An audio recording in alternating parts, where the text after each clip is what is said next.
So again, really wanted to thank you for being on the show and taking the time out of your day to be a guest. Oh, I'm glad to be here. Thanks for having me. So I wanted to ask you, growing up, you grew up in Sacramento. What were some of your interests as a child going through elementary, middle school, and before high school? My preeminent interest when I was a kid was movies.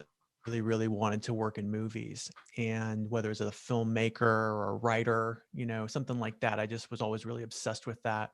And I realized fairly early on that I was going to have to go to film school to do something like that. So I applied to film schools. I really wanted to go to New York University, but my family was reluctant to entrust me to that kind of opportunity or that kind of experience, or to like relinquish me to that when I Hmm. was, 17, 18 years old. So they said, what about a film school in California? And so I went to a film school in California that wasn't really somewhere I wanted to be. And I went there for 1 year and I bounced. When I back to Sacramento, I had to kind of figure out what I wanted to do. And I was really into music at that point. I was playing a lot of music, playing in bands and like, writing Mm. songs and that kind of thing. I was kind of transitioning into direction. So I spent actually a fair bit of time doing that, probably the next, 4 or 5 years, really immersed in music and playing in bands and touring and making records and that kind of thing. Mm. And so that awesome. And then at a certain point, I decided, in fact, I can tell you exactly what happened was 9/11 happened. And Ooh. yeah, I woke up. I had just actually, I'm not married at the time. I was relatively newly married. And weirdly, we went to New York City on our honeymoon. And Mm. so we got to see the World Trade Center like a week before it was destroyed. Wow. And so walking up through Lower Manhattan and then into like Greenwich Village, you'd see New York University. You'd see those banners and everything. I was like, man, I remember New York University. I really wanted to go there. And so I finally realized after 9/11, it's like, I got to do something with my life, first of all. And second of all, like, I remember NYU, like, that always sounded really good, but I knew I couldn't just make the leap to New York, like, at age 24 or whatever I was, 25. Hmm. So I said, well, I better go back to school. And then I looked for different types of courses of study I could undertake. And I knew I enjoyed writing. I was good at writing. It seemed like the kind of thing I could probably make money at. I didn't know how much, but I could make a living out of it. And I would have to go get a degree in that. And journalism was the only thing they offered in Sacramento that Hmm. got me to that in that direction. So it was really just kind of a fluke. Something I chose because I could get a major in it, Yeah. at Sac State, and then start at ARC, American River College here in Sacramento, JC, and then get the general education stuff kind of out of the way, or at least mostly out of the way. Move to Sac State, and then spend 2 years there, and then transfer to New York University for Right. graduate school. That was the plan, and that's exactly what happened. Like Nice. there was no hesitation. There was no, uh, second guessing. Like, it was always the goal was to move to New York City in the fall of 2004 and start my master's. And that's exactly what I did. And it all was because of 9/11, because I realized I need to do something in my life. I need to Hmm. actually, you know, what what we take for granted, right? Just is so ephemeral. It can vanish at any time. And Yeah. so we really have to move on our opportunities and our instincts and our wishes and our wants when those opportunities arise, and not wait. So that's kind of the story, and then I can tell you what happened after that. But the bottom line is, I started as a kid wanting to do movies, and I wound up being a journalist covering movies. And Yeah. then and since then I haven't really, since I got back to Sacramento, I haven't really been too close to movies at all. But now I teach journalism, which is also part of the big picture I wanted to do too. Hmm. But I think that was like something that fueled me too, as far as getting into journalism. I loved sports growing up, and I felt like, at a certain point, you realize, okay, I can't make it professionally in any of these sports. What's some of the next best things that you could do? And then I found journalism through my community college as well down here. I was like, oh, that actually sounds pretty fun. And, the whole communications and learning the different jobs and careers that you can have. And I always thought people like Al Michaels and Vince Scully, they were just doing it like for volunteer. Like I didn't really know they got paid until later when I was in college. I was like, oh, wow. Like, you can make money off of this. Like, that's so cool. And they make And good money. yeah, exactly. So, once I kind of found that lane, I was like, oh, that's something I want to set my eyes on. And I think very similarly, like, how you reacted to 9/11, I think a lot of people of my generation kind of react the same way with the coronavirus and the pandemic hitting last March. I know a lot of friends that had been wanting to start websites or podcasts or just even other things like clothing brands or all kinds of like their own entrepreneur stuff, but I've always been putting it off for a better time or for the right moment. And I think a lot of times, or at least that pandemic, and at least the beginning in March, we had so much time to ourselves. It really kind of thrusted people to take that chance, to get creative, to think outside the box, and really take the initiative to start those things. Even myself, I had this podcast before, but a few friends had asked me to be a part of different podcasts or help them start a website or help them start a podcast network. So I'm a part of different projects now that I had always envisioned myself doing, but never really took initiative to start it. But, with the time off and then, just, thinking about a lot of different things, it was cool to see not only myself, but a lot of people of the generation kind of take initiative and kind of pursue what they've always been wanting to do in a little bit. That's a really interesting point, Noah. I think we will have an interesting, like 5 to 10 years down the line. We'll look back and we'll say, we'll look at the people who are successful then, people your age, your generation, your cohort. We'll look and see like who has the most prominent profile, who has achieved at certain, high levels. And we'll say, where did they get their start? And I would bet that the majority of them will have gotten their start in this kind of year, this weird kind of Mm-hmm. year where everyone is in their kind of cocoon, and having to make adjustments on the fly. In many cases, living under circumstances that are very dire, Right. economic and social circumstances.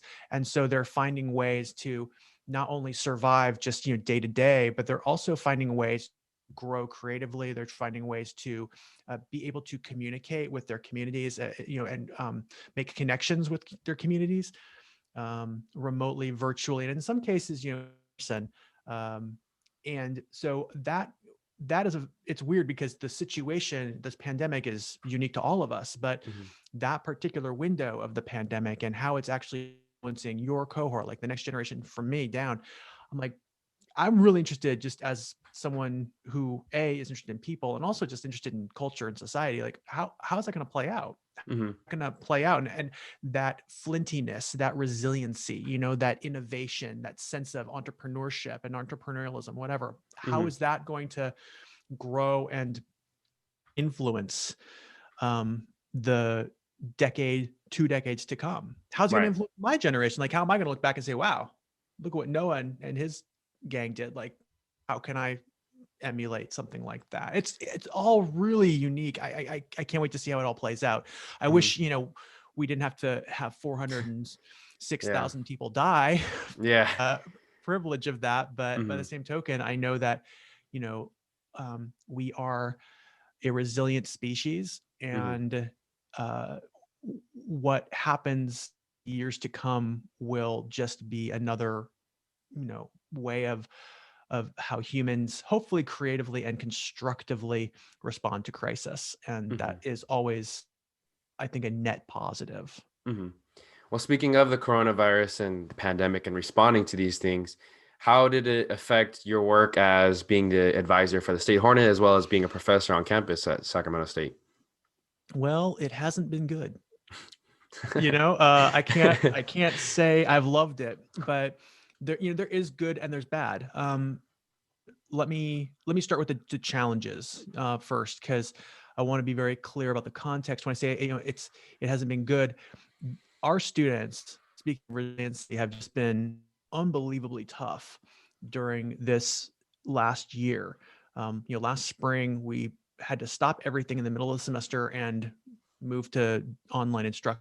Most of us, the vast majority of us, had never done that before. Mm-hmm. And so I'm paid to do that. Like I gotta figure it out, and that's my job. You guys aren't paid to do that. You're paying Yeah. us, to accommodate uh, your to meet you at where you're at, and to help you understand these bigger topics and think about them. So we had a big responsibility. I think last year's cohort, last spring, that was a unique group of students. They were really, really, really talented. The chief of the State Hornet at that time, Margarita Biel, she just kind of put on this leadership, this like, I don't know, leadership booster pack. I don't know, man. She just like zoomed, no pun intended. She really just like, she really, I think elevated her game to a level that her peers could emulate and follow and look to, and it made everyone better at a time when, you know, what we all needed was inspiration, and she led that charge. I'm really proud of her and the team that she worked with, and I wish I could take some credit for it. I just basically, you know, I just make sure no one walks into open manholes, you know. Yeah. As this year goes, you know, we've all learned from the end of last spring. You know, we had the summer to kind of regroup and figure out where things were going. I still on the State Hornet, the current editor in chief, Max Connor, is another really, really talented leader. And so he's got a big challenge. You know, he's got a follow Margarita's Act. And then he's also got to, you know, build this whole infrastructure and lead this team that is entirely online. Like a lot of these students had never met each other. Yeah. They've never even been in the newsroom together. Wow. So you remember from being on the State Hornet, like we have the class session and how important it was Yeah. to have that FaceTime with your editors and have time with me too. You know, we can bounce ideas off each other and ask questions and have discussions. That was all really important. So Max has done a really good job of trying to get people to, you know, stay focused and collaborative and positive and constructive in this format. And I've just we just finished our orientation today, our editor's orientation for spring. I feel really confident. It's really the best I've felt about a team, like an orientation, like an editorial team in a long, long time. You know, and so as an advisor, you know, for your listeners who aren't familiar with what an advisor does, I maybe should have started with this. You know, the State Hornet's the student news organization of Sacramento State. And it used to be a student newspaper. Now it's strictly online. It's entirely online. So we have, you know, the State Hornet, we have statehornet.com, the podcast, we have the videos, you know, a broadcast team. We have audience engagement. There's a PR marketing element to it. And so, you know, we have 61 people on staff this semester. Now when you're on staff, there were maybe like 25, 30 people. Yeah. It was a good sized team, but we have double that now, you know, and because it's so good, you know, the State Hornet is so good. And as the advisor, I teach class that's associated with the State Hornet, but I also just kind of make sure that students have the support they need instructionally, journalistically, technically. Like I help them with everything from, you know, lead on a story to how to, you know, kind of edit a podcast, how to produce video, how to interview people. Every part of that, I kind of help them walk through the steps and understand the fundamentals. And of course, when there are crises that arise, like the editor-in-chief just sent me an email asking if, you know, saying that someone wants to get a story pulled off the internet. Like that's not going to happen, you know, so I help them with stuff like that. So this editorial staff that we have this spring, I think, is as well calibrated as any to succeed under the circumstances. And we had a great session. I can't wait to see where it goes. But it's, you know, it's been really tough. And then the rest of the classes I teach are just, you know, we're just doing the best we can. I'm happy to say that the editing class, which I can't remember if you took my editing class or not. I don't think so. No. Yeah, my editing class, they all passed last semester. Okay. which is, you know, I didn't have to nudge them across the finish line, you know, like they actually all passed, they earned their passing scores, which is the first time it's ever happened with me teaching that class. You know, not that it's an insanely challenging class. I mean, it's tough, but people should pass it. And everyone did pass it, even despite it being virtual. So you know, I'm really proud of them adapting to the new format. I'm proud of myself for kind of applying myself, not just like hitting, you know, just opening a Zoom meeting and just like talking at the camera forever, like I'm right now. So yeah, I think on the whole, it's been a challenge. It's been exhausting. I look forward to going back to class. You know, hopefully this fall. Okay. Now you mentioned something too that reminded me of your teaching ways, as far as always pushing the button, right? And you always asked us and pushed us as writers and the editors to kind of cover more of like the groundbreaking stories. And I remember the big one from my year was the pipelines. As far as the water pipelines in certain buildings on campus were very old and outdated, and they weren't up to regulation. Is that harder as for, you know, your students in the paper, as far as getting those kind of stories now that they're off campus and they don't have that kind of, connection of being on campus and keeping their ears open to certain things like that? Yes, it is much harder to do that. It is.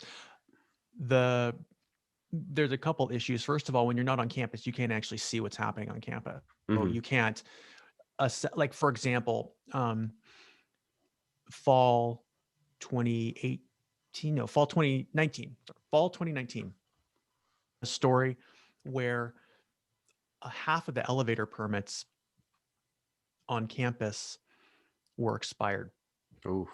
and some were more than others. So the only reason that we knew that was because someone had come to class and mentioned just like offhandedly mentioned an expired elevator permit. Hmm. And I said, that's a story. Um, and I said, let's go out to this elevator out here in Mendocino Hall. We looked at that one. It too is expired.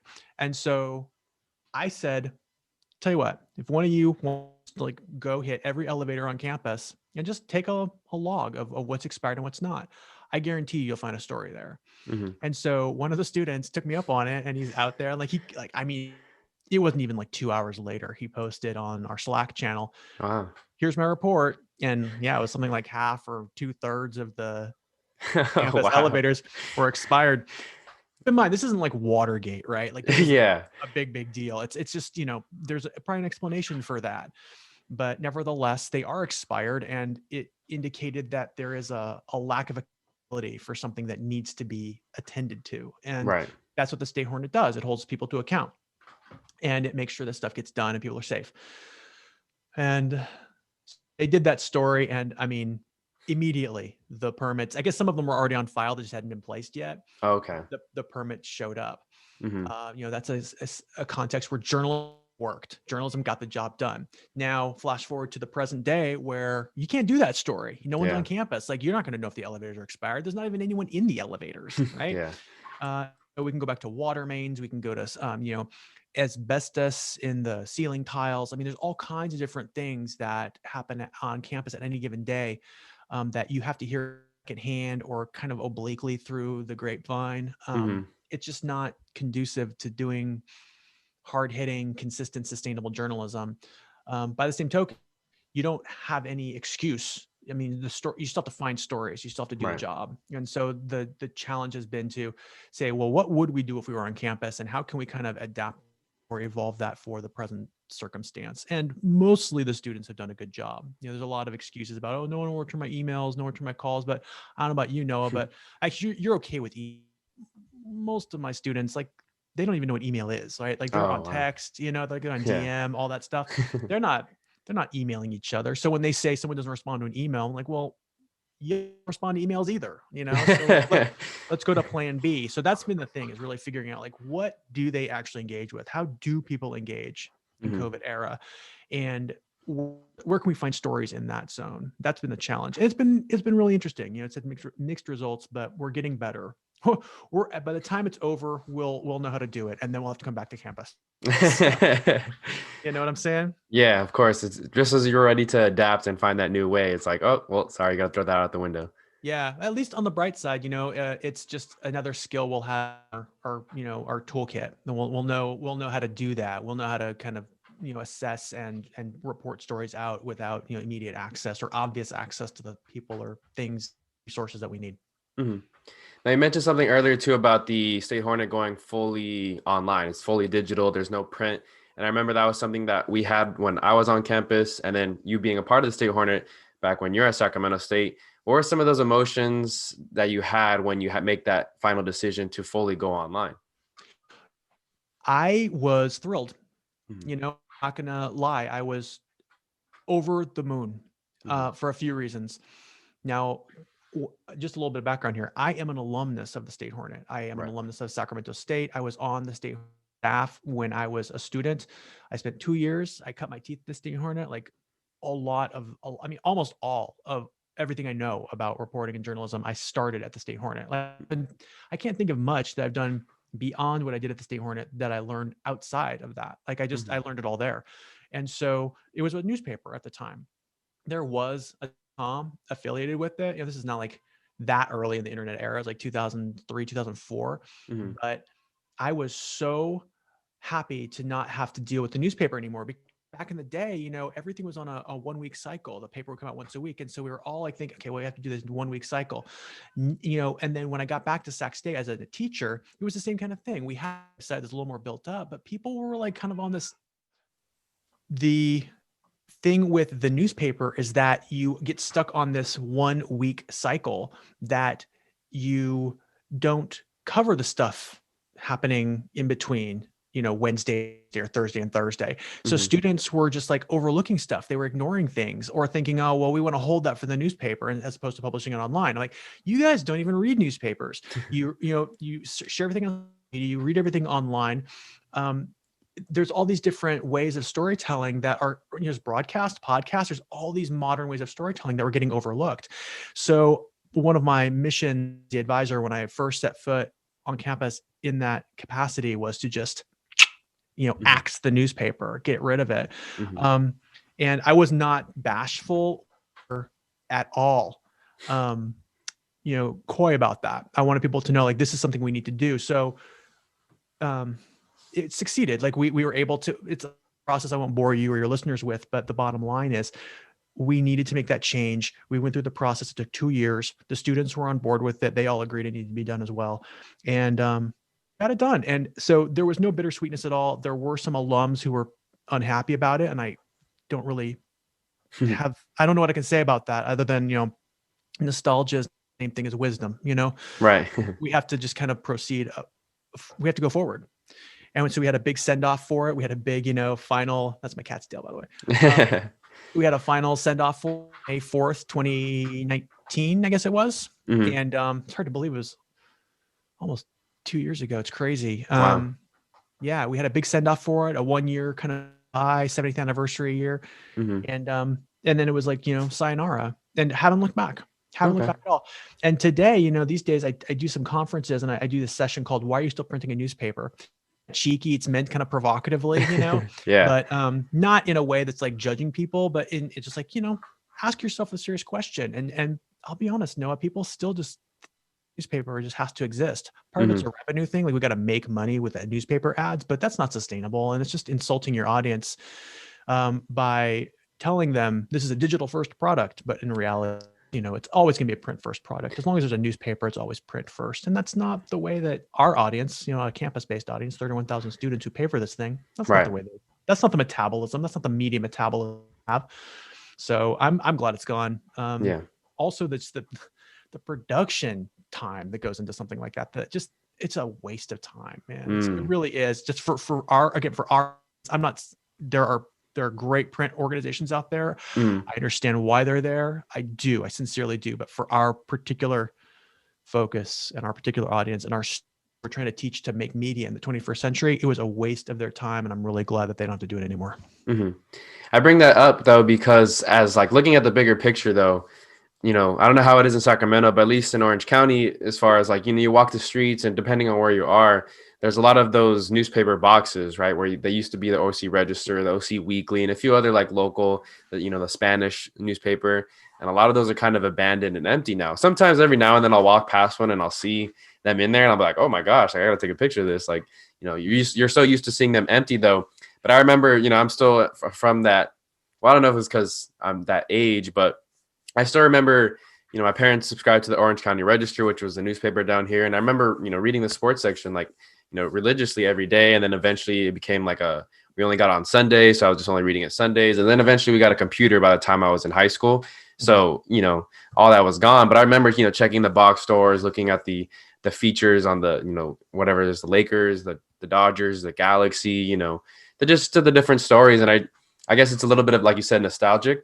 But it's, I guess, as far as the bigger picture, like seeing the art and the newspaper itself kind of like die away and become online. Like you said, it's a lot more convenient, I think, for the readers because it's all at your fingertips and all on these, fancy little gadgets that we have here. But it's it almost makes you, at least for me, it makes me remind me a little bit of my childhood and kind of miss it a little bit. Yeah, I am not immune to that feeling of nostalgia. I grew up reading the Sacramento Bee at the kitchen table every day. I mean, I read it religiously. The Sunday paper and the Sunday opinion section, the forum it used to be called, that just influenced me so much kid, it's weird because I don't know why it took me so long to come back around to journalism, because at the Mhm. time I like I said, I kind of wanted to do movies and I got more into music and that kind of stuff. But my upbringing was mediated, like all of my interest in film and music and all the rest, was mediated through the Sacramento Bee, mediated through a newspaper, not through a phone, not through a computer. I'm the last generation to grow up without the internet. Mhm. And so I literally grew up with a print newspaper on my porch every morning, and just the ink on my fingers, Mhm. I grew up with that.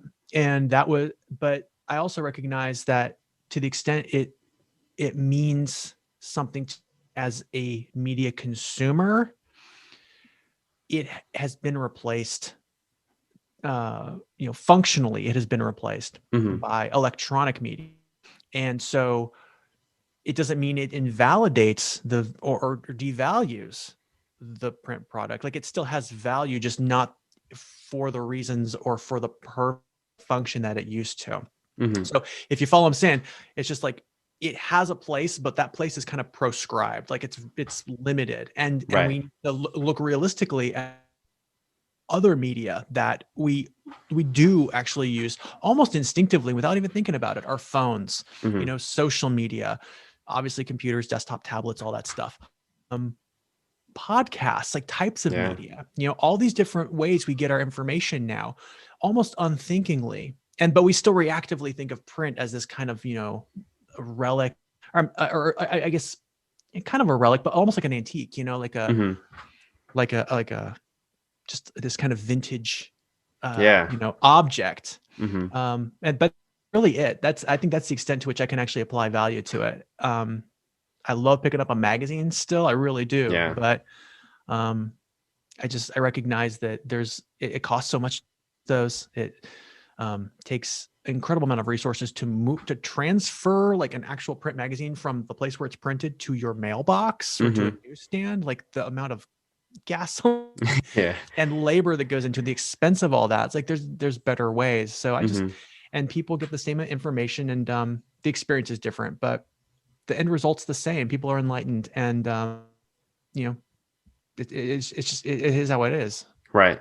And this all, talk about vintage and, not losing, but so much changing as far as industries. It reminds me of something I read from that you wrote about Blockbuster. And as far as like the Mm. nostalgicness of going to Blockbuster, kind of seeing like the worker there, maybe asking them for a movie recommendation and just kind of like gambling at the movie you selected was going to be a movie that you enjoyed. And then you thought about like, I think you mentioned too something about like whether you're going with the family, going for your kid, you're picking up a movie for them. So it's kind of like that whole mystery where obviously, like for those who don't know, Blockbuster's been gone for a long time now, and the way we watch movies has changed a lot too, especially with the who knows how the movie theaters bounce back after COVID and when we'll be able to go in large groups again like that.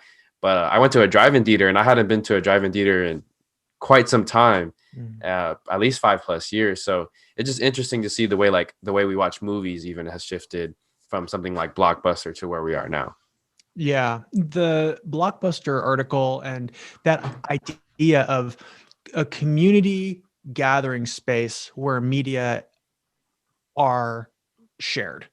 In the case of Blockbuster, it's a video store. Hmm. So there are thousands of titles, wall to wall releases, and it's really curated in a way that, I guess Netflix technically is, because there's, it's not like an infinite amount of content, but Yeah. it's much more narrow than that. There's literally a space limitation to what you can accommodate at a Blockbuster, and that necessarily requires people to make choices. It requires the the buyers who these videos to make choices. It requires the people who manage these stores, where they locate those, to make choices. It requires the customer to make choices. I remember I'd go to Blockbuster and I would stand there looking at the shelf for like, I don't know, an inordinate amount of time. That was terrible. I couldn't make a choice, right? Because like I couldn't commit. It's like, if I rent this, I'm not. What if I make a mistake? Right. So it had to be right, and it's the same reason I kind of struggle with Netflix. I have more stuff on my watch list than I actually watch. Hmm. Um, and so that idea of having someone there who could say, "Hey, I notice you're having a hard time with this. Let me help you. Yeah. What are you in the mood for? You know, what movies do you like? Hmm. Oh, movie A, movie B, movie C. Okay, well, why don't we try these options or those options? You like this filmmaker, you might like that filmmaker. Hmm. You know, and Blockbuster was very much a gatekeeper, you know, against indie films, and obviously TV, the golden age, our current golden age of television was nothing like then, like it is now. Streaming has done so much for that medium, but Blockbuster, it had its benefits, and I think the print gatekeeper is much the same kind of relic. We media creators, content creators, have now basically just said we're just gonna throw it out there. We're just Hmm. gonna put it out there and just hope for the best. Right. Whereas it used to be content kind of like work with theater owners and Blockbusters and other video Hmm. stores, and record labels would work with or I'm sorry, record labels would work with the radio stations, Hmm. to kind of get the music out that they wanted to kind of very narrow cast. Right. And so all these gatekeeper functions have fallen away. And there is not only a bittersweetness to that, but a disadvantage, because there's a lot of stuff that's going to just not get seen, that needs to be seen or heard or viewed or otherwise consumed. So Hmm. we do miss Blockbuster to some extent for that reason. I think we'll miss print for that reason as well. There is a downside to losing a gatekeeper or a curator, because a newspaper, again, limited space, right? It's finite. Yeah. What do you got in a newspaper? You got 60 pages, Hmm. something like that, right? Yeah. Part of that's going to be advertising, and then part of that's going to be news. Hmm. And then the news is really well curated, well organized, it's finite. Like, okay, I'm going to get in the store, I'm going to get out of the store. I'm not going to have ads on the side, like, beckoning me away for like a special deal, Yeah. on these sweatpants or this, energy drink or, Right. this car deal. I'm not going to have, related links teasing me away, pulling me away, though that's an advantage. I'm getting carried away, but the bottom line is I'm not going to have distractions. Hmm. And print was great for not having distractions. Blockbuster was great for not having distractions.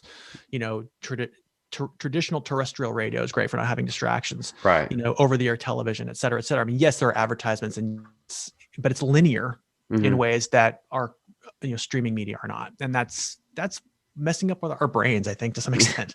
Yeah, it can be a little overwhelming for sure too. You mentioned too, like the different advertisements. I always think it's crazy too. You could be talking about something. I forgot exactly. I think I was talking about like traveling somewhere, and the next advertisement I got while scrolling on Amazon was like a traveling, and these things, the devices, whether it's a phone, laptop, or desktop, they kind of pick up the sounds and what you're talking about without you even knowing it. And I think that can almost be a little scary at times, because you're just like, I get when you put something in your cart and then you don't buy it, it comes up as an advertisement later. Totally understand that. But when you don't even like search up something, you're just talking about it with a friend or out loud, it's kind of weird. Yeah. Oh, absolutely. And I don't know why, but the last couple of days, my programmatic ads, I must have gotten hacked or something behind the scenes, something nefarious is going on. But in the backdrop, as it listens, my programmatic ads, by which I mean the ads that pop up on Twitter, the promoted ads that kind of the algorithm says, oh, we were listening to your conversation, so we imagine you must want, to rent a video tonight. In fact, I have my phone on airplane mode right now. I hope it's not picking all this up. So we'll see. It'll be an interesting experiment. But was getting at was the phone will listen to you. My ads over the last couple of days have been weird. Like, like I had one, maybe it's because of all the thing about the January 6th attacks, but a lot of militiaware. Oh, wow. I'm not in a militia. Okay. Just for the record, I do not want to be in a militia. I do not countenance militias. Nevertheless, there it is, militiaware. I had the weirdest thing, Noah. I had an ad for raw chicken feet that you could, like, for food, Wow. like for pets, for animals. I don't know, but there was photos of just raw feet. I'm a vegan. Okay. Oh, wow. Like, there is no demand for raw chicken feet in my house. I'm looking at this, and then the actual text in the tweet was just weird. It was almost like a foreign language. I mean, it was English, but it was like code for something else. And I thought, am I getting hacked? Like, what's happening here? It was surreal. And so, all of those kind of listening again, hypermediation of our day-to-day life through our phones and our devices Hmm. is terrifying. And I really hope that I'm speaking of myself. I hope I'm better able to account for that and kind of tweak it and change it, if not eliminate it entirely. I'm thinking seriously about just like Twitter for my life, Hmm. and really paring back my digital diet, because it's gotten to a point now where it's a little overwhelming. Yeah, it's something I've tried to do because I think at least at the beginning of quarantine, there was a lot more time on our hands. I was spending a lot more time scrolling through the different social media platforms, and I don't know. It's something where I've set like time limits on myself. I'm only allowed to use this for an hour a day because I still like to interact as far as whether it's promoting the podcast or any article or blog that I may write or anything that I'm a part of. Sometimes I just want to share my feelings and go on there, but I Mhm. just try and limit it as much as possible because, like you said, it could just be very. You can get a lot little wormholes, and you spend. Next thing you know, you get that weekly report on the phone. If you have like an iPhone and it's like, oh, you spent 10 hours a day on average this week. And I was like, oh my goodness, like what?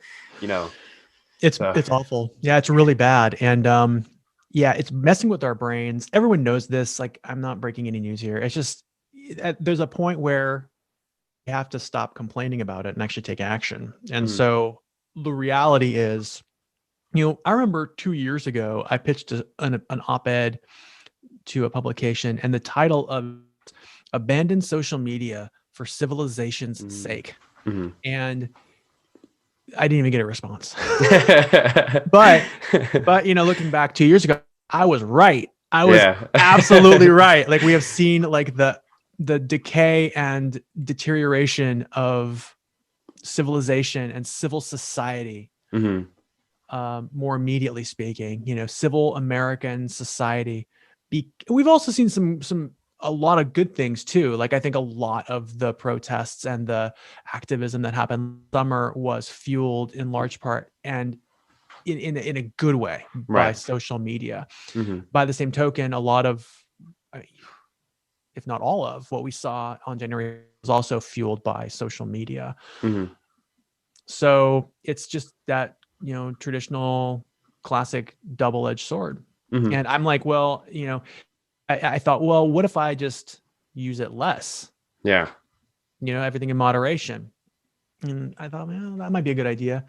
And then I also thought, it always makes me unhappy, and it makes everyone unhappy. It makes Yeah. everyone unhappy. Like, it has constructive uses, but on balance, they're destructive uses, and they make everyone angry. Yeah. So why doing this? And Right. I went back to the argument of abandoning social media for civilization's sake. And I thought, well, maybe I should, practice what I preach. So Mhm. we'll see. We'll see I don't know. How do you feel about it? Like, what's your diet like, and how do you feel about what you're going to be doing in the future with it? I try to limit it, and I'm a big advocate as far as taking breaks from it. I'll delete Instagram or Twitter from time to time. I'm completely off Snapchat and a few other ones that a lot of people use. So it's pretty much Twitter and Instagram that I'm consistently on. Even TikTok, I'll post on there, but I don't even bother spending too much time because it's a new platform that I kind of have to maneuver and learn. But I think one thing I really liked, and I would love to see more push for this going forward. It was actually an idea from the movie Ready Player One. I don't know if you ever saw that movie. I didn't. So at the end, it's obviously it's a book too, but it's these players are in a game, and in this futuristic world, the game is so addicting that people spend most of their time in this video game instead of living real life. Hmm. But the creator of this game, he passes away, and not to give too much spoilers, but he basically like leaves a reward, and basically if you find this reward in the game, you get be a part owner, or I think a majority owner in this game. And so, anyways, the main characters eventually, go on to win the game. But at the end, like the thing that they get to change is that 2 days of the week, this game is offline. Like you can't physically go play it. And that their whole thing is because these main characters were against the game, but they wanted to win this game for obviously different reasons. Monetary a lot was the motive. But it was cool to see that. And I was thinking, oh, like that'd be cool. Like what if someone said up top said Sundays and Wednesdays, all these social medias and all this internet, it's just you can't use it. You have to actually like go be a human being and interact with other people and go outdoors, enjoy the sunshine, that kind of deal. And I know it's challenging in other places and whatnot, and people have reasons against it too. But I just think that'd be something that would be cool to implicate or something like that. Maybe it's just an hour, an hour Sunday, internet's off, and it's like, oh, okay, well, we got to do what we used to do, I Yeah. guess. Yeah. Like a social media sabbatical or something like that, Hmm. it's just, or a hygiene break. I mean, Yeah. whatever you want to call it, but I think that's a really good idea. And I would love to participate if and when it arises, or just, until then, Hmm. I just think we have to do something. I love what you said, deleting Twitter and Instagram. I don't have either of those on my phone anymore. Hmm. If I am on Twitter, which is a lot less, even in the last few days, I've tried to kind of downgrade my usage. Instagram, I'm hardly on at all, Hmm. but if I have to go to either of them, I'll go through a browser, my Chrome browser on my phone. I'll go through that.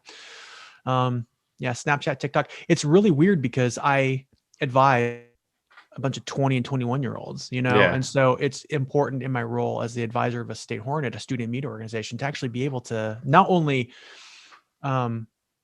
teach that, but just have a familiarity with it, like a consumer's familiarity with it. Like Right. you really have to understand it, Be able to maneuver it. Yeah. Yeah. It's one thing to say, so here is what the app is. Here is what it technically does. Here's what the research says it does. Here's how to, use it according to the manual, Yeah. right? Or whatever we've seen reported about it. But Hmm. these, students, like, not much, like just a few years after you, right? Like they're the ones who are around now. Hmm. They're born with phones in their hands Yeah. practically, I mean, they just know how to do this stuff in ways I don't. It's like, so whether I'm on it or not, I don't think it matters. Like, it Hmm. just doesn't matter. It's like, you guys know more about that than I do. All Hmm. right. If you need to know the stuff that's more technical, like journalistically, Hmm. like, I'm here for you. If you need to know about ethics, if you need to know about interviewing, because those things don't change. Those fundamentals don't change. The Right. the fundamentals of reporting, the fundamentals of news gathering, the necessity of and fact finding, fact checking, all of those, necessary measures and techniques, methods don't change. Right. It's the platforms that change. And so some people know those platforms better than I do, and I'm not going to fake it. In fact, Hmm. today in the orientation for the State Hornet, someone said, are you going to teach how to use the cameras? Hmm. Is there going to be a way to do that remotely? I'm like, I'm not teaching how to use the cameras. No. Hmm. And not because I am above it. It's just, I don't know how, Yeah. like, I know my limitations. Like, the photo editor, that thing like the back of your hand. You Hmm. teach it. Like, it's going to be a great opportunity for you to show your reporters what you want to do, how you want to use it. If I Hmm. do it, I'm going to screw it up. I'm going to make it work. So that's the thing. You delegate what you don't know to the people who do, Hmm. and they will do so much better than you ever will, or at least I ever will. Speaking for myself, I'm Right. are an expert at everything. I try to be. No, but you mentioned the State Hornet a lot too. If you can, kind of going back to that and your experience as a student, what were some of the early challenges you had as far as, because you mentioned you were into movies, but not a whole lot into journalism or that aspect of it. What were some of those struggles that you faced as far as being a student for the State Hornet at Sacramento? The schools were generally just, working with other staffers and teamwork, like you feel when you're that age, and even today, I think, like one of my biggest weaknesses is I just try to go it alone. I just try to do it myself.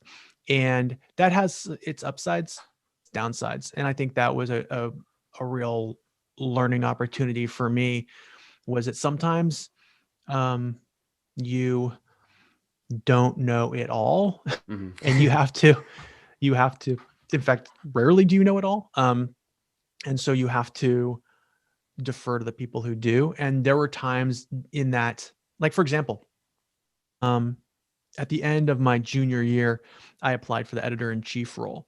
I didn't get it. Hmm. The person who got it, when she was selected, and I don't have any problem saying this, I think she knows this, and she and I have been in touch recently. But I was, I was disappointed, Hmm. as it's a role I wanted, and as a role I felt I could have done better at.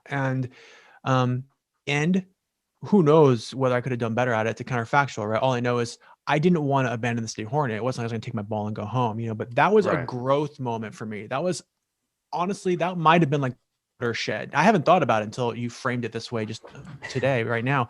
Mhm. For me as a young person getting into journalism, realizing that sometimes you're not going to get what you want and you have Mhm. to, inhabit the world as it is. And you can certainly walk away and try and attempt to do your own thing. But other times you're going to, because there will be times for that, where you want to be entrepreneurial, you want to just kind of strike off on your own. That's okay. But to strike off on your own because you didn't get something you want is Yeah. both immature and counterproductive. So Mhm. I opted to stick with it. And that facilitated for me um, just it almost like just supercharged my growth. Mhm. Almost, it's like I work with a team. I work Yeah. with. I wasn't even the editor of my section after that. It's like I went from being like, I think I was like an opinion writer or something in Mhm. my year. I went from being an opinion writer, which is kind of a cushy thing, right, Yeah. to being a news reporter. I was like, I want to be thrown in the deep end of the hardest thing the State Hornet has, like the Mm. opposite direction of the editor in chief. Like if she's going to do that role and I'm not, like what's the next hardest thing I can do? And Okay. it was being a news reporter, Uh-huh. and so and that's where I learned.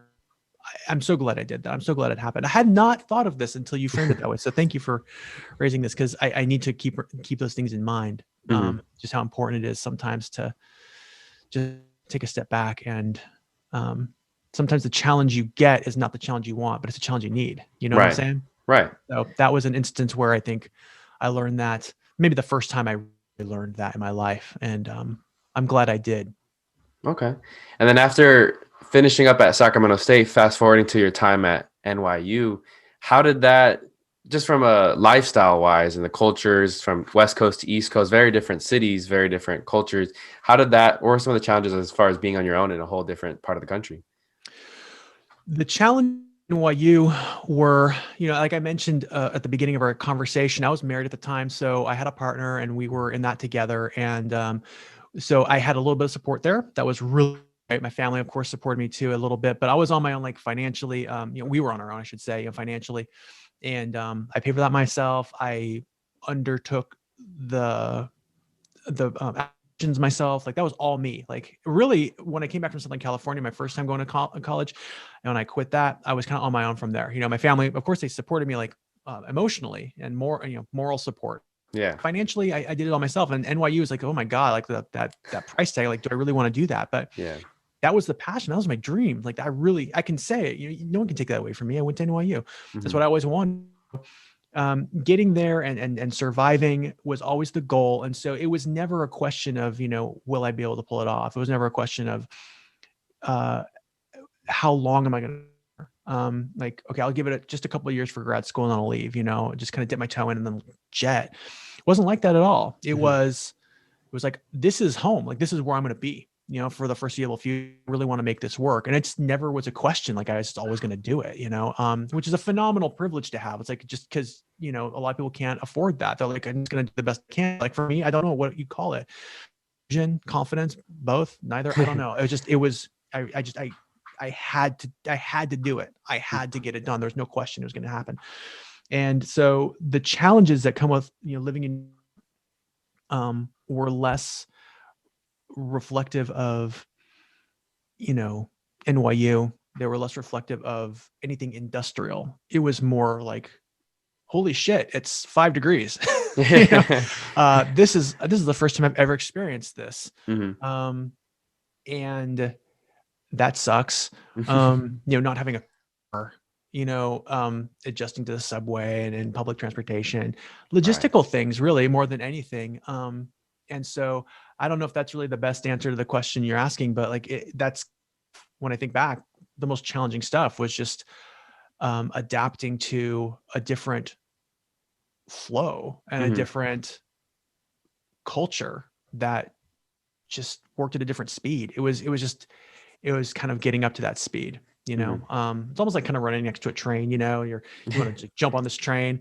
It's like you got to like catch up with the train, jump on it. Like that's what I had to do, right? So it Yeah. was going faster than the train that I was just on.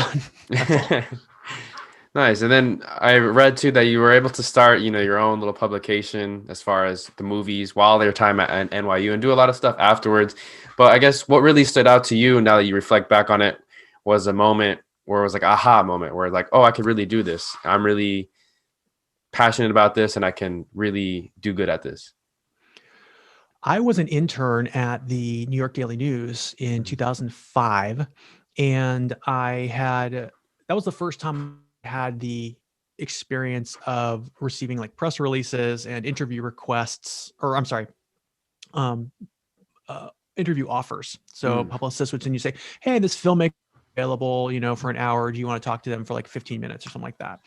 And so you could reserve time with filmmakers, actors, newsmakers, whatever. So in a bunch of different fields. And so being kind of getting into that flow, immersing myself in that environment and having access like that, it suggested, okay, like this is how it's done. That's great. And then the movie part, the kind of the small business kind of entrepreneurship start element of it came from probably around April or May of that internship. Um, I just realized I read an article in the New York Times by David Carr, mhm, RIP, David Carr, and just a real mentor to me, a great guy. He wrote an article about the New York City film scene mm, and in particular. And I had known it because I had previously interned for an independent film website. mhm, And the long story short here is that I, I thought the article wrong. I thought he got the scene wrong. And I said, mm, well, I can do better than that. mhm. So I proposed it to the people I was interning with at the Daily News. They're like, yeah, no one cares. I'm like, all right, that's cool. And they were doing kind of like celebrity, kind of, bigger picture New York culture stuff. I'm like, okay, no problem. So I quit and I started my own thing. And it was just a blog when I started, it was just a blog. Mhm, And I had the luxury of, I had a one more semester left at NYU. So I had some financial aid. Again, I was living with a partner. I didn't have to, support myself on my own outside of school, outside of a job. I mhm, could kind of freelance a little bit and I could just, roll the dice and mhm, put everything I had into it. And so that's how the Reeler was born. Today, the Reeler is just kind of mothballed, kind of in fragments on the web. It really barely exists at all, but the articles are still there if you look for them. And there's some good stuff in there. There's some stuff I'm not thrilled it's there, but it is what it is. It's nothing that I did is so embarrassing I wouldn't take responsibility or ownership for it. mhm, And to be honest with you, a lot I did, and the team I work with, the reporters that I work with, the editors that I work with, again, it's the publisher and the editor chief, the boss, mhm, are people who've had amazing careers, and you can look them up. Folks like Eric Cohn, Matt Singer, Michelle Orange. I'm trying to think of others off the top of my head. Louis Beale was a reporter, retired now, but he was amazing. He used to do stuff for the Daily News and Daily Beast. I'd have to look back. I mean, there were so many folks who worked at that website back in the day. Karina Longworth, she did some writing for us. Yeah, it's mhm. just amazing to think about how that all evolved. I feel like I'm forgetting someone really important. they're gonna tell me like, Stu, what the hell? So it's just important to, shoot your shot. If you got it, if you really want to say something, you really want to do something, it doesn't cost anything. Like the Reeler cost me like just a domain registration, Mhm, at the time it was on a Blogspot. It started as a Blogspot account. So it's free, now it'd mhm. be WordPress. Yeah. Um, and it didn't cost anything but domain registration, which was like, at the time it was probably $10. And then just, sweat equity. I I just started on my own, and then eventually a bit of investment from family. They kind of supported it. I sold ads. We had ad partnerships, so I Mhm, learned how to do the business side of it too, which was really great.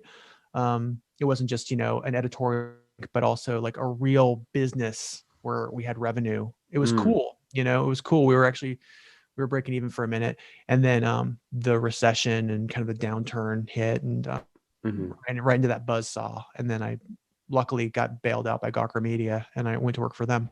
Okay.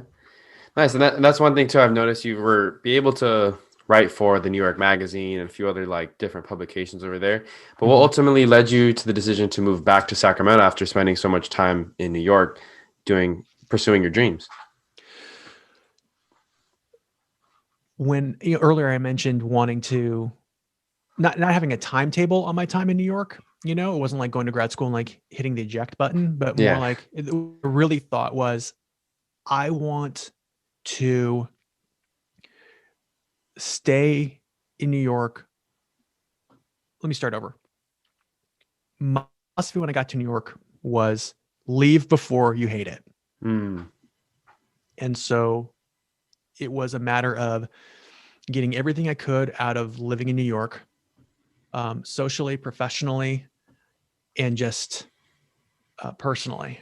Just get everything out of it that I could, and then leave before I was bitter, burned out, broke, Hmm. despondent, whatever. Like I barely made it. I barely got out in time, but I mean, Uh-huh. I was pretty burned out. And so I most of the year 2012, 2013, from summer 2012 to summer 2013, by coastal. Mm.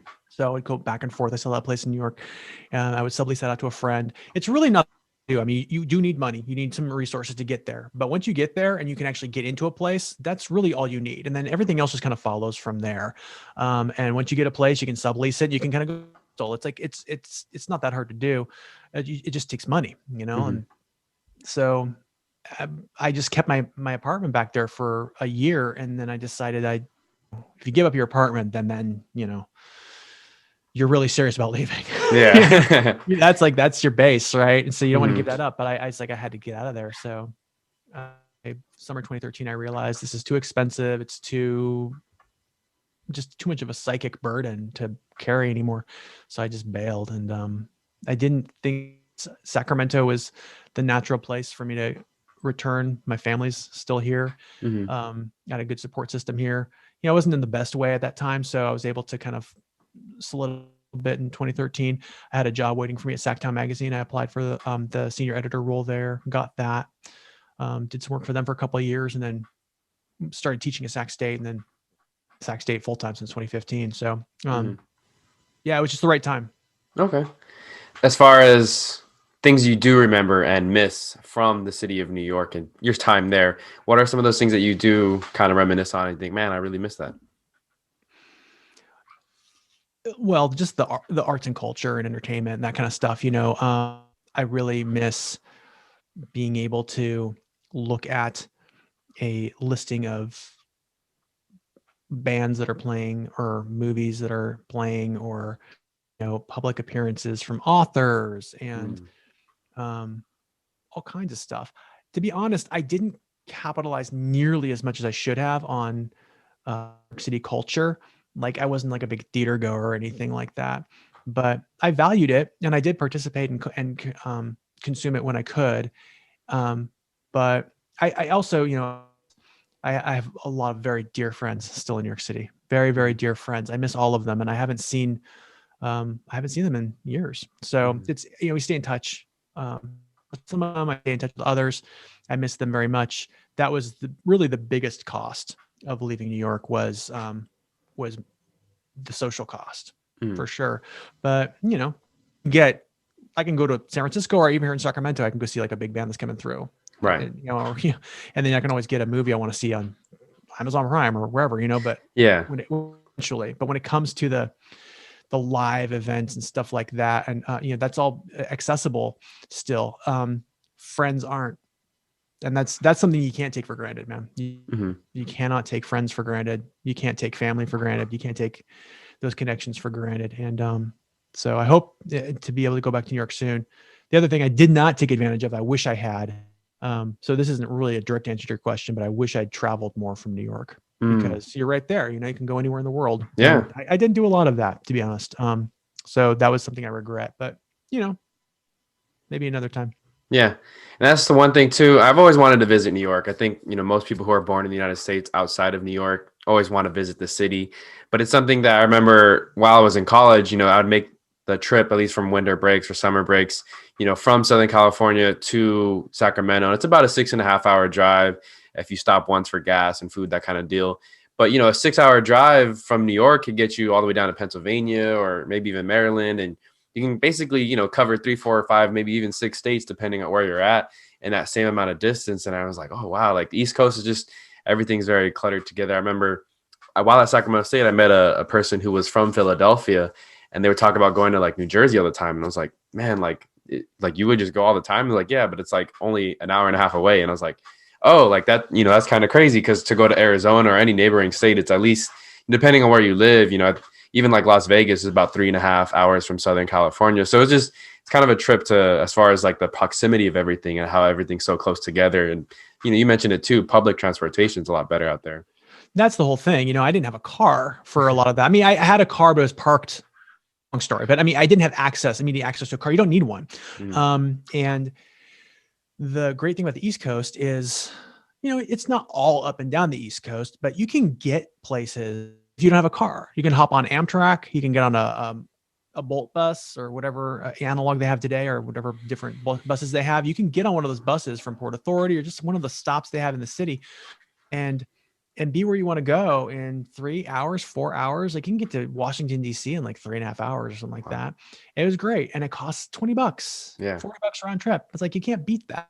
And we don't have anything like that in Sacramento or in California for that matter. You know, I mean, to the extent we have any ambition whatsoever to have like a functioning public transportation or, you know, municipal rail system, it's just concrete posts in the Central Valley right now. Like there's nothing there. It'll never get built. You know, there's just not the vision or the appetite for something in California. It's just how we are. And I miss that too from the East Coast more generally, not just New York City, but you know, the I think instinct to focus on moving the most amount of people to the most amount of places as quickly and efficiently as possible. Like that is a huge emphasis in New York City and the East Coast.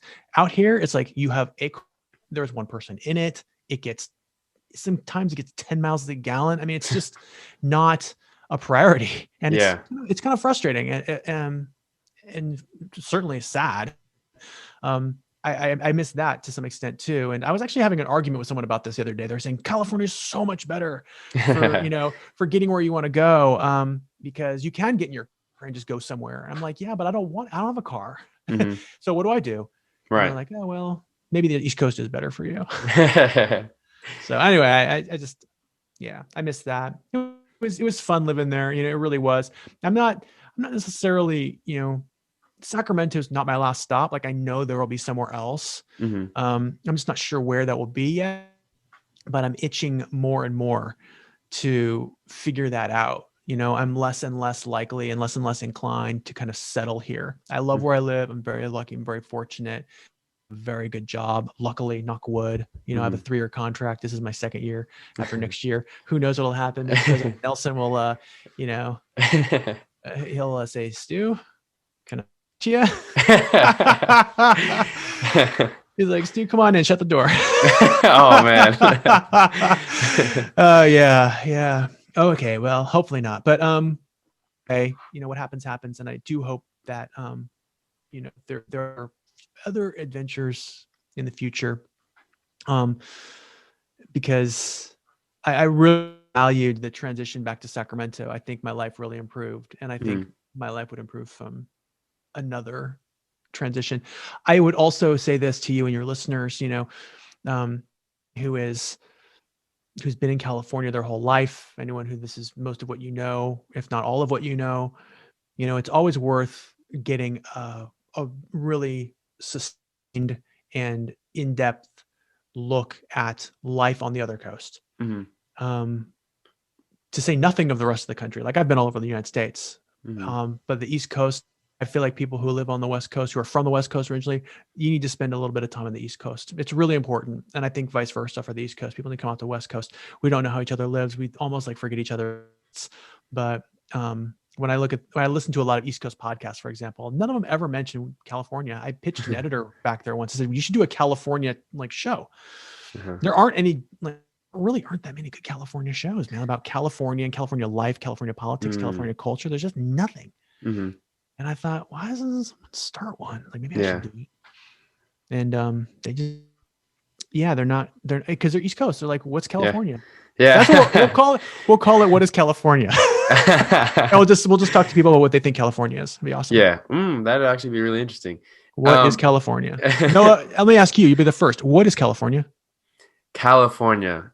Well, one, it's a state, no, but I, it's so diverse though too, because like I live here in a city, and it's even like Orange County is technically like a suburb, but it's still like very fast paced, very like urban like mentality. And I feel like you get that in the San Francisco Bay Area, Oakland too, and then Sacramento as well. But then like there's also like the mountainous areas of California that are very like out in the wilderness, and then there's like the Fresnos and Bakersfields, like the farm towns. And so I guess to me, California is just like a diverse place of a lot of different cultures. I know that seems pretty broad, but I that's what I think of it as, is, it's like, and there's a lot of history here, you know, a lot of big history, right? Whether it's the Bay Area and like what it's as far as like Silicon Valley and the things they've invented recently, but also, just look at like El Camino and all the missions, that's like old history in Right. California. Yeah. And it kind of shapes the culture here and how we do things. And so I don't know. I think it's very diverse, if that makes sense. Of course. Yeah. I would start there. I mean, there's definitely um, this, I think, this theory of California as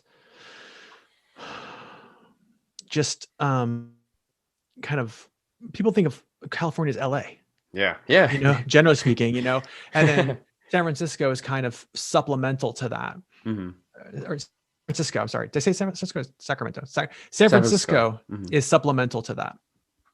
And then everything else is just kind of, extra. So San Diego, Orange County is extra. Sacramento, Fresno, Central Valley is extra. The north part of the state, Mendocino and Humboldt and all that up there is extra. But, they think of it as LA. And so what I'd really love to do is, now that I think about it, I mean, it's interesting because you kind of just jog my instincts there. Do something where people kind of talk about what California is to them, because that is something that it's a conversation we don't really have, because California is so fragmented. So people who are here just California as like what's immediately around them, whereas people on the East Coast think of California as one thing, and it's usually Los Angeles. Yeah. So it would be interesting, and I am now really compelled to kind of think more about this. Think about having some sort of accounting of what California really is for people who don't know about it, and maybe even people who do. Yeah. Kind of a 21st century reckoning and analysis, of the good, bad, ugly, and different otherwise about California. I think about it a lot. It's my home state, where I'm from. I think about it a lot, and this is an interesting kind of prism through which to consider it anew. And this ties back into what you said, like about as far as traveling and just getting to see other parts of the country and even parts of the state. Because growing up, I got to travel a little bit, but I had never been to Sacramento. And even like attending Sacramento, coming home for summer breaks or coming home after, and I tell people that I meet, oh yeah, I went to Sacramento State. And because a lot of people here are Laker fans, a lot of people still think of Sacramento as like a farm town because of some comments that Phil Jackson made back in the early 2000s. And so I remember thinking like, oh, I'm going to go to Sacramento. And when I went, on that first visit to campus, I was like, oh, wow, this is like a big city, like this is not as the size of Los Angeles, but this is like damn near close to it, Yeah. And it's huge. Yeah. It's the top 20 media market. I mean, there's a lot of people here and a lot of people doing a lot of things. Right. And there's a whole little foodie scene, and barber scene's big there too. And, they have their own little hip hop and music scene. And it's just really cool to experience 6.5 hours away from where I grew up. And I think, there's a lot of places to explore. I've been lucky enough the past couple of years, I've gone to visit a few like family friends that had moved out to Texas recently, and kind of visiting them and seeing Texas is like a whole different part of the country too. There's gas stations that have like 100 pumps, and you're like, what the heck? Like, you never seen a gas station so big in like the city. You're just like, oh yeah, the standard 8-10 pumps or whatever, and this one has 100, and you're like, oh my god, like that's a whole planet. So I don't know, I just think traveling though is cool, and obviously it ties a lot with like financials and what family or socioeconomic neighborhood you grew up in. So some people are restricted to traveling, but I think it's really beneficial as far as learning different parts of the country and different parts of the world. Yeah, 100% agreed. it's just invaluable to get around the United States in particular. I do a lot of traveling when I was in New York, when I kind of regret that to some extent, but I can look back at my life as an American and I can say, well, I did travel in my 20s, large 20s, to something like 40 states, like Oh 41 wow. states. Like I drove all over the country. I mean, Oh put wow. hundreds of thousands of miles on my vehicles, not because I had to, not in some cases it was like cross country moves, obviously. Like don't ever drive a U-Haul across country if you can avoid it. Okay. I did it twice. I'll never do it again. But, yeah, but I was, being able to see and spend time in just weird places that no Mhm. one really talks about, like Davenport, Iowa, just weird little, it doesn't look like anywhere else in the United States. It has its own kind of weird main drag. It's hard to explain. And then, multiply that times hundreds of all the different towns and cities that you see, Mhm. going to baseball stadiums and basketball arenas and, schools and colleges and all kinds of different cultural hubs that these Mhm. cities boast. You know, there's nothing like it. It's great. It's really great. I miss it to some extent. I don't miss the driving, but Mhm. I miss kind of getting out of the car Yeah. in a new city and just saying, well, okay, well, like what is there to see? What is there to do? Because there Mhm. always is something to see and do. And as a Mhm. journalist, in journalism, our job, we're trained to ask those questions and to find those stories, to find those people. And so it's cool to be able to kind of switch on or flip that switch, I guess, switch on that instinct, whatever you want to call it, Mhm. and start to kind of ask around, like, what's happening here? Yeah. People just want to tell their stories in the end. And so Right. whether you're like on the record with a notepad or a camera, or you're just like kind of just chatting, Mhm. as a visitor, as a newbie, people just want to tell their stories in the end. And that's one of the upsides of domestic travel is you get to encounter a bunch of people who strangers and ask them their questions or ask them about their lives. Mhm. And man, I could tell you stories. It's incredible, but I know we're running out of time. So I just highly recommend, domestic travel. Mhm. To kind of tie a bow on it, is there any place, whether it's in the country or outside the country, that, if you were granted the ability to travel relatively soon, what would be that first place you'd want to go see? Inside or outside the country, like Yeah. anywhere in the world. Anywhere in the world. So I have always wanted to visit Sweden. Mm. I've always wanted to go. I'm a big fan of the filmmaker Ingmar Bergman, and every July, to commemorate his birthday, he died about, I want to say, gosh, 2007, 2008. So he's been dead a while, but he was a very, very celebrated filmmaker of the mid 20th century. And for his birthday every year, they have it called the Bergman Festival. To the extent I have a bucket list at all, Mm. that's on the bucket list. I really want to go to the Bergman Festival because Sweden has 2 months of good weather every year, and Right. that's one of the little kind of slivers of good weather, and so I really want to go to Sweden. Okay. That's gonna happen eventually. I was gonna go a couple of years ago. I lost my nerve, and then Mhm. COVID hit, and so who knows what's gonna happen now? But I really Mhm. want to go. I'm gonna do it. That's where it's gonna be. Yeah. Weird. There you go. We've talked a lot about your passion for movies and your interest in them, but I haven't asked you yet, what are like your top three, maybe top five movies of all time? Well, I'm predictable that way. I mean, sort of. Godfather, to Mm. me is like the perfect film. I don't think Okay. there's anything wrong with it. I it rewards viewing just always. Mhm. I could watch a scene in that movie and get something from that. It rewards discovery and beauty. It's a beautifully filmed movie. It's beautifully shot, beautifully produced. It's amazing. It's a wonder. It's a real miracle. I actually woke up. I might have actually had a dream about it last night. It really is like it's in my blood, like it's in my Wow. psyche. It's really like that movie is affecting me in ways that nothing else has. Um, and then I'm a big fan of a movie called The Last Waltz. Do you know that Mm. movie? No, never heard of it. It's a concert film. There's a band called The Band. It was Bob Dylan's backup band in the 60s, and then they split off on their own and became a really, really big act in the 70s. But most people haven't heard of them today because they broke up in 1976. Hmm. This show or this movie Waltz documents their final concert. Oh, okay. And then it kind of goes to their studio in Malibu and it kind of talks to them about their history. And it's fascinating as a documentary, and also just as a glimpse of interpersonal dynamic. And they all hated each other. So it was really cool to kind of like see how they kind of interacted together and, listen to and engage with each other. And that's another movie that rewards repeat views. Raising Arizona is up there. Mm-hmm. Do you know that film, the Coen Brothers I've comedy with Nicolas Cage? heard of it, but I haven't seen it. It's the funniest movie I've ever seen. It's so great. It really, really, really just a masterpiece. It's so funny. Great film.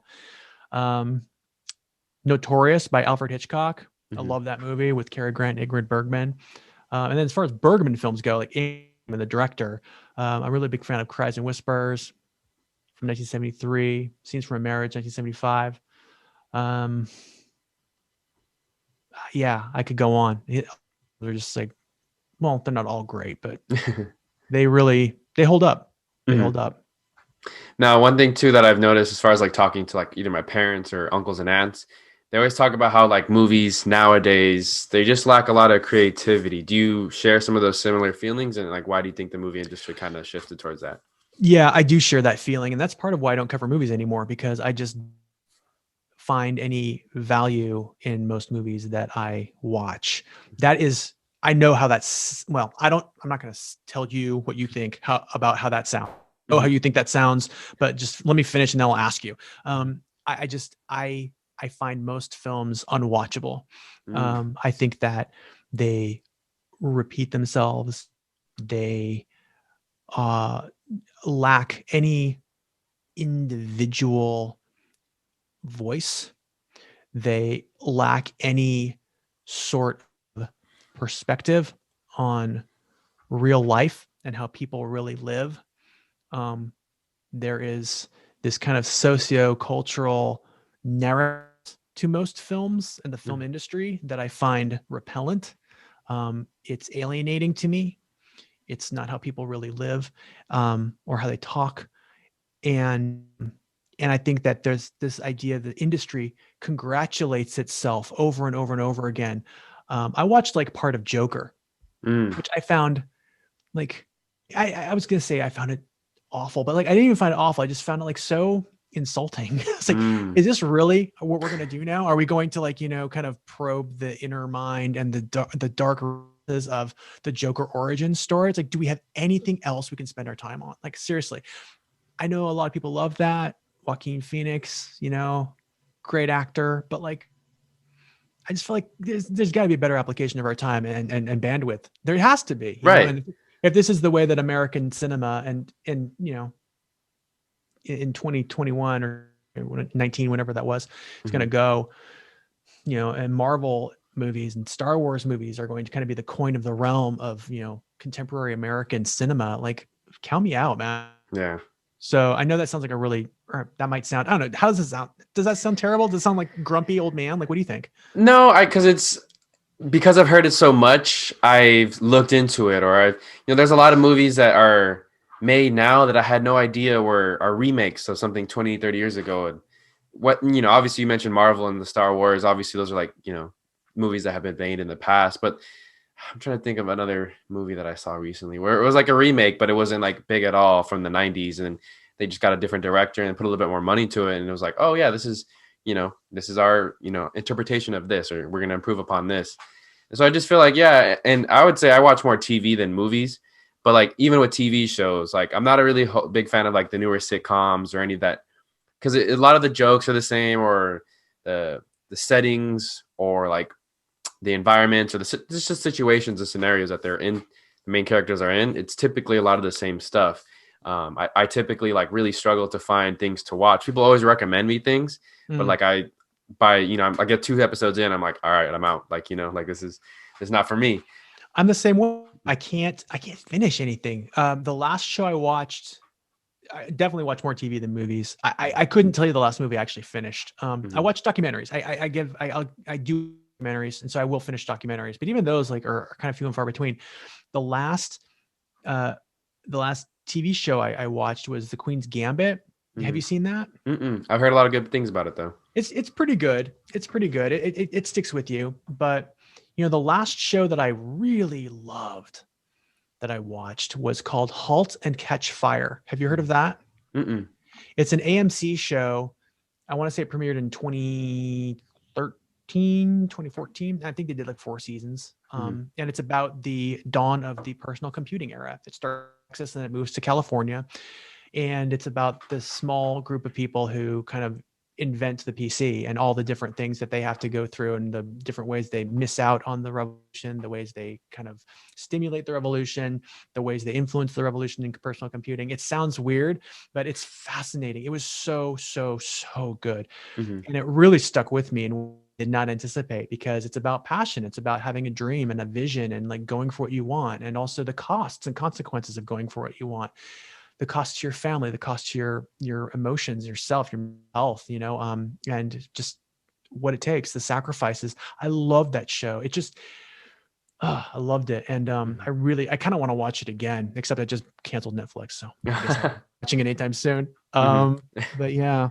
That's one thing I've noticed, though, because you mentioned AMC, and I'll definitely have to put on something I watch, because AMC shows I've typically liked, and then the FX. I've liked a lot of the FX produced shows.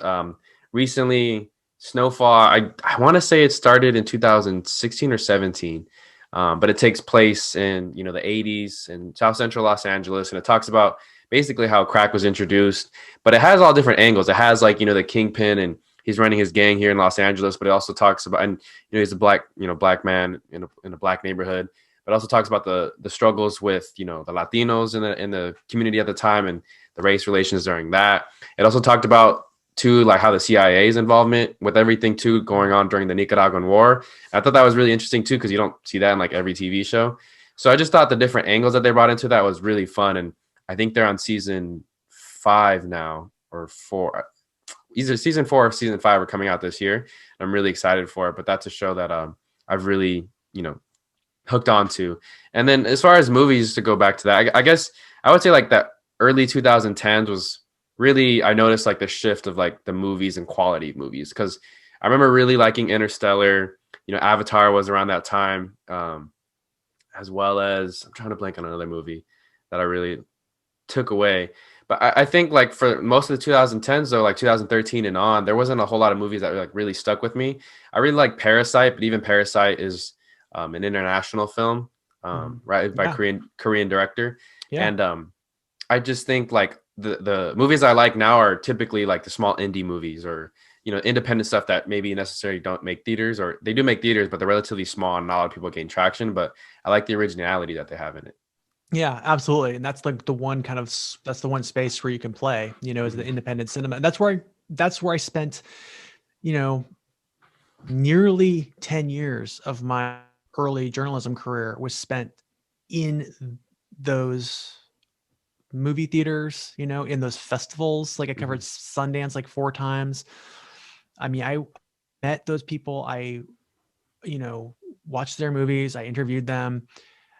Part of my aversion to contemporary cinema is just burnout. Nothing to do with the movies themselves at all. It's just having done nothing but watched independent movies for years. And I don't want to, downplay their importance of the work that goes into making those films. But I just don't have it in me to sit through them anymore. I just don't. Against the filmmakers, nothing against the creators. I just don't have it in me. TV's different. I feel like TV, you can kind of watch one episode and it's designed to keep you kind of engaged and involved. Whereas the movie, it's like you have to bear. And plus the other thing, and this is the creator's fault, too many movies are too long.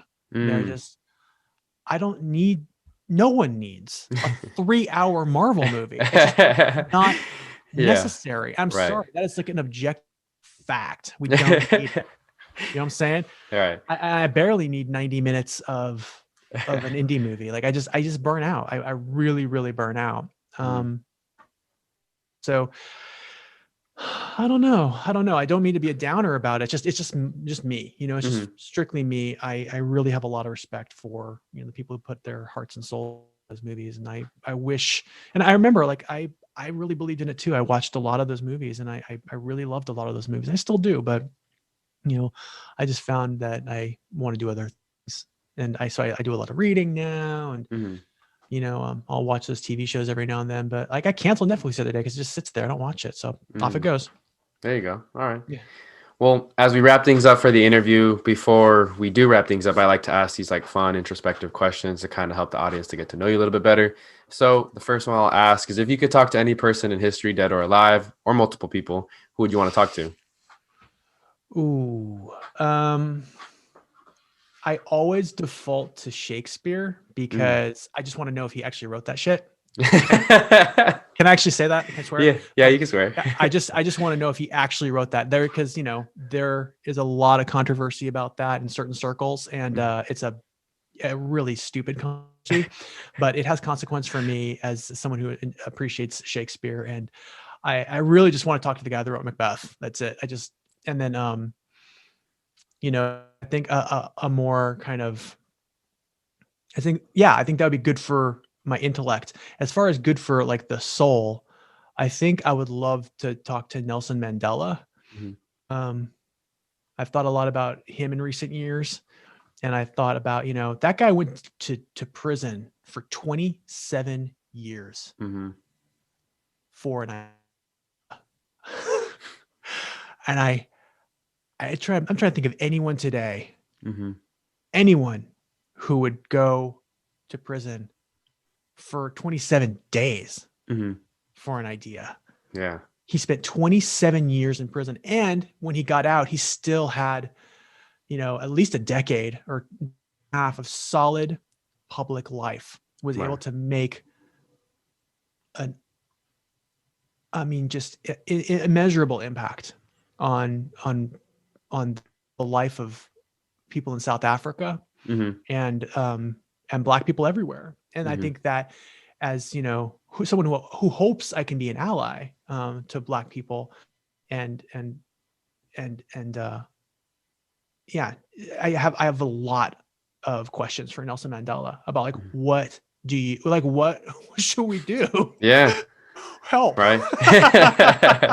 Help, man. Yeah. Like, what do we do? Yeah. Like you with the person's idea, like what, aside from just like, like why, and what can we do now? And like, what's the right path forward? And I think, MLK would probably be someone that would be worth having a conversation with about on that front as well. Del was already in prison by the time MLK really, was at his peak. So yeah, either of those two. If I could get like MLK on one side and Mandela at the other, and like throw some from, we do a podcast. Oh, that'd be fun. Well, just like, I think people would listen to that. What do you think? Oh yeah, hell yeah. I would definitely tune in. I like those two. Or three with Shakespeare as well. That angle. Oh my God, we get Shakespeare on there. He writes it all up, Seriously, the guy that wrote Macbeth, man, that play blows my mind. That's another one that just rewards repeat viewing, repeat reading, whatever you want to say. It's fascinating. Okay. All right, moving on to the next question. If you could be reincarnated to any animal, what would you want to be reincarnated as? Ooh, reincarnation as an animal. I would probably want to be something that was closer to the top of the food chain, so I don't have to, go from like a human being to, on the run. But I would probably say, I love bears. Like I think bears are awesome, but I don't know if I'd really want to bear. Probably like an owl. Is that weird? I love owls too, and owls are actually predators, so, which isn't to say I want to be a predator. Like I don't like, you get what I'm saying, right? Yeah. It's like, ooh, predator's cool. I get to be a predator now, but it's like, at least I'm not going to be, the bird who, like, my cat sitting here. She's out there looking at the birds. Like, what can I get? Right. Yeah. I don't want a bird. I want to be the owl. Yeah. Which looks cool. First of all, the owls are just awesome. And they just look like they just seen things. Yeah. And they look cool. They look like they've seen things, and they just are so unique. I just love them. So probably an owl. I probably want to be an owl. Okay. Yeah, it's better to be the hunter than the hunted. So that's exactly right. Yeah. I would much rather be an owl than, A know. field Oh, mouse. yeah. Well, you know what would be cool? So, a hummingbird. I think hummingbirds are Mm. fascinating, but I don't know if now that I think about it and I say that out loud, I was like, Stu wants to be a hummingbird. No, No, no. I just think they're fascinating. I like yeah. bears. You know, I love watching. I think bears are the coolest animals. Like they're the coolest. Like Mm. like if we're talking about coolest, like bears are the coolest animals. Mm. And then hummingbirds are up there. I would say upper echelons of coolness. You know, Mm-hmm. and owls are cool. Owls Yeah. are cool as well. But like owls are cool in a way that I actually could see myself Mm. like wanting to be. Whereas bears, like you gotta hibernate. Yeah, I yeah. don't want to hibernate. You're a hummingbird, like you got to find food all the time. You're just always consuming calories, right? You're always Yeah. consuming calories. You're flying so Owl- much, yeah, all the time. Owls are just chilling, you know, and they're just like, look at me. I'm an owl. And like nothing else looks like an owl, right? Right, right. Okay. Anyway. Hmm. Next question. If you could have any toppings on a pizza, what would they be? Well, my go-to toppings, I make pizza every Wednesday night at home, and my go-to toppings are sliced tomato and mushrooms, which I know sounds boring, but bear with me because like I mentioned, I'm vegan, right? So I don't use cheese. Hmm. I will wait. Um, bear with me, okay? Bear with me. I swear this is delicious. And Okay. if I put a slice of this pizza down, you would love it. So I slice up super firm tofu. I grate it up. I grate it Hmm. like you would grate cheese, okay? And it grates. It grates really well. And then I take what's called nutritional yeast. Do you know what nutritional, aka nooch? It's called nooch Mm-mm. in Haven't food. heard of it. So it's called nooch. And you take, it has kind of a salty, kind of cheesy flavor. So it emulates or at least approximates cheese. It's got a Hmm. savoriness, a salty kind of savor. So you throw some nooch, some garlic salt from Trader Joe's, and and some olive oil on Mm. top of this grated super firm tofu, and then you kind of toss it, and then you put that as the cheese topping, like Mm. I call it cheese, but it's really just fake cheese, Yeah. and then you throw that on there, and it is amazing. Yeah. It's way better than any of that packaged, like processed fake cheese that you buy. It's like Oh, yeah. it melts. It's like it doesn't melt. It's basically just like cashews, coconut oil. Hmm. No, no, just do the tofu nooch treatment. Oh, it's like Mama used to make. So good, There so you go. good. Yeah. Yeah, actually have a few friends that are vegan, and I'll occasionally go out to eat with them and go to vegan only restaurants. And I don't know, I've definitely opened up my eyes to the different options that they have. And I know recently, like we went to like a vegan wings place, but it was cauliflower and they breaded it. But like while you're eating it, it tastes like wings. Like you can't even taste the difference. It's pretty incredible, like how they're able to do that. So much of what we associate with meat. Hmm. Um, I mean, meat has a texture. There's no question about that. But so much of what we associate with meat is really just added flavors Hmm. and or preparation methods. So buffalo wings are actually a great example of that. Flavor that you get with buffalo wings and the experience you get from eating buffalo wings has nothing to do with the wing. Hmm. It's all about the flavor, and it's all about I mean, yes, you eat a wing, but like you can approximate that with cauliflower or some other this thing called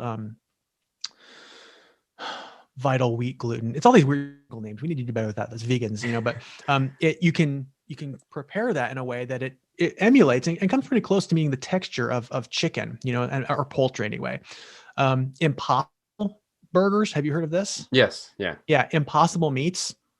The guy who made Impossible Meats, who invented that, his whole thing was no one is going to eat fake burgers unless it's better than an actual burger. Right. It's just, you can have a veggie burger, and that's a veggie burger is a veggie burger. Like if you really want to get people to stop eating for health and environmental reasons, so we can kind of or bring down and diminish the slaughter and the anguish and the environmental effects Hmm. of cow farming, we need to have an alternative that actually is better than cows. Right. Right. And so that's a brilliant theory. And Impossible does it. Like, I swear to God, their burgers, I even though I would need a beef burger now, like I prefer it to what I used to have as a beef burger. I always have it on hand at home. I always make it Impossible. It's good for a burger. It's good for like tacos. It's good for whatever. It's excellent. You can just seasoning to it. It's delicious. They've cracked the code. So yeah, way better than it used to be. But yeah, ultimately we should all just be eating more vegetables. Yeah, that's what I've learned too. You know, everything else is just processed foods. Everyone's like, what's the equivalent of a burger? Like, how can I eat something that kind of mimics, you know, meat? It's like, that's a great question. That's fine, especially if you're transitioning from, you know, meat eater to vegan. But ultimately, like, we should all just be eating more bowls. Like, just, you know, have a salad instead of a burger. Yeah. You know, eat that stuff's heavy. Grains, you know, like there's all kinds of stuff we can do. Anyway, now I sound like kind of a vegan zealot that people hate. So I'll shut up. I'll stop all. It's okay. Try the pizza topping. You'll love it. All right. 2 more questions. If you were stranded on an island and food and water were provided, what are 3 things you'd like to bring to pass the time? Music. I don't know to what extent you need me to be specific on that, or how. No, you could. What, collection. You could bring an iPod that has all your favorite, you know, songs. Yeah, I mean, I would just probably want a Spotify subscription. Okay. You know, a Spotify Premium, which is, you know, pound for pound. I have a multitude of media subscriptions, but I don't use anything like I use my Spotify. Like, I use it all the time, every day. I use it every day, all the time, and I get so much bang for that buck. Yeah, I would say just give me a Spotify Premium, and of course, you know, a device on which to listen to it. Okay. So I guess, is that 2 things? That you package it as one. Okay. All right.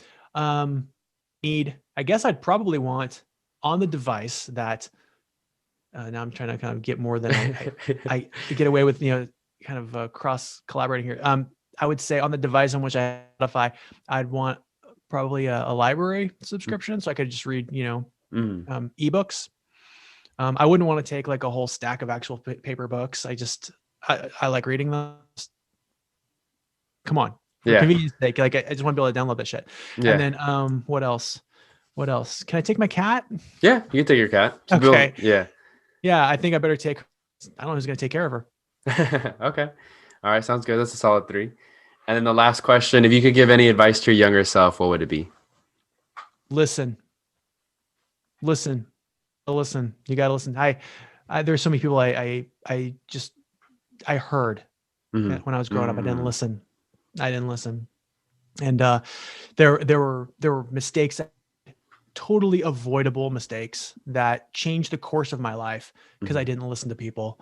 And you know, for better or worse, like, I think sometimes, like, you know, nothing was so bad that, you know, it derailed my life, but there were mistakes I made that haunt me, that, you know, I think everyone has these mistakes, that if you just listened to someone before you had made that mistake, you know, and this is what I do now as an advisor, you know, to kind of bring it full circle at the beginning of our conversation. I try and help students. The metaphor I use is avoid open manholes. Like, walk around the open manhole. Like, you see it right there, you know, it's there. And I'm there to say, listen, there's an open manhole right there. Why don't we step to the right, step to the left? You make the choice. You can go the direction you want, but just don't walk to that. Some people do it anyway. You know, some people do it anyway. And I was one of those people. And I didn't realize it at the time. You think of it as being, a lot of it as being independent, but in reality, it was just being foolish and myopic, short-sighted, you know? So my advice to myself, if I could go back, would just be, hey, you know, listen to people. You don't need to do what they say necessarily. You just, it's worth listening to what they're saying. And being a journalist has really helped me get better at listening to people, both as a storyteller and also just as a human being, and hearing what people have to say and learning from what they have to say, because experience adds up. You know what I'm saying? So I think it would just be to listen, and I would, you know, starting with this podcast, I'm going to listen to this podcast. You know? I can't wait to hear how it turns out. Yeah, this was a lot of fun. Thank you again for being a part of the show. Before you go, is there anything you'd like to promote, plug, any websites or something like that? StateHornet.com, the student news voice of Sacramento State since 1949. That is really, that's really my, you know, and I have a lot of respect for the students who produce the State Hornet, who have for generations now produced the State Hornet, whether it's in print, online, everything in between. I have so much respect for Noah, everything you've done Thank to you. kind of get started the State Hornet and help us out the State Hornet, get us to where we are today. Like we couldn't have done it without you and your peers. So thank you for everything. And it's great to see where today. It's great to reconnect with you. I was Mhm. really thrilled to do this. So thank you for inviting me. Of course. And thank you again for being a guest. That'll wrap it up.